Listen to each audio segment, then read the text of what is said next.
Yo, what's up, guys? I got a 5-pick flex play on PrizePicks. And one important thing before we get into the video, I try to keep these videos educational, is a lot of people point out, hey, you place a lot of 3-pick entries on Underdog Fantasy. On PrizePicks, you're doing 5-pick entries. What's the deal? And this is really important, okay? So Underdog Fantasy, right, we zoom in a bit. You're going to notice for all these 3-pick entries, they're giving you a 6x payout. Right? If you look at PrizePicks for 3-pick entries, they're only giving you a 5x payout. So PrizePicks offers, kind of crappy payouts for these 3-pick entries. So it's pretty important in terms of PrizePicks strategy that you're playing 5-pick flex plays. Whereas on Underdog Fantasy, I'm basically only playing 3-pick entries. So anyways, let's get into my picks. So my first plays are from the OddsJam Fantasy Optimizer.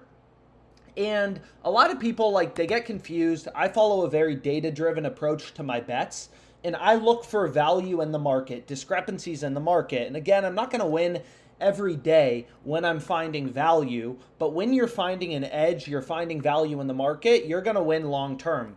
So let's take a look at one of my first picks, which is kind of random. We're betting on esports, but again, I don't care. I'm betting to make money. If there's value in esports, I'll have esports picks. If there's value in the WNBA, I'll have more WNBA bets. But if you take a look at this player, Leo, right? So you're going to see my first pick on PrizePicks is Leo under 30.5 map 1-2 kills. And that's the top play recommended on the OddsJam, fantasy optimizer, right? PrizePicks, you can look at any of these platforms.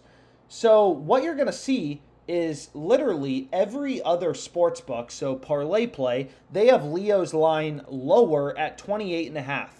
You look at Underdog Fantasy, they have Leo's line lower at 28.5, right? You go back to PrizePicks, they're at 30.5. So again, because all these sports books, they all set their lines independently, there can be these inefficiencies in the market where one sports book is screwing up. And here you're going to see PrizePicks has the line at 30.5, whereas literally every other sports book, Sports Battle, Underdog Fantasy, as well as Parlay Play, they all have Leo's line lower at 28.5. So there's value on the under on PrizePicks, Leo under 30.5. Now if we go to the next play, again, I'm always following the data. I mean, OddsJam's a pretty simple tool. All it does is, we go to esports.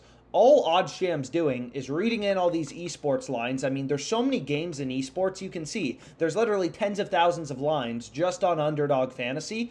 OddsJam is just reading in this data and pointing out discrepancies, value in the market for whatever, fantasy platform you want to look at. So if you look at Mako, now, OddsJam is recommending we take his over 29.5. So if you take a look at Underdog Fantasy, they have Mako's line at 31.5. Parlay Play, another data point, another sportsbook posting lines, they have Mako's line at 31.5, this cute little guy. PrizePicks has his line at 29.5. Right? We're following the data. This is about the data. This is how you make money sports betting. You find these inefficiencies in the market.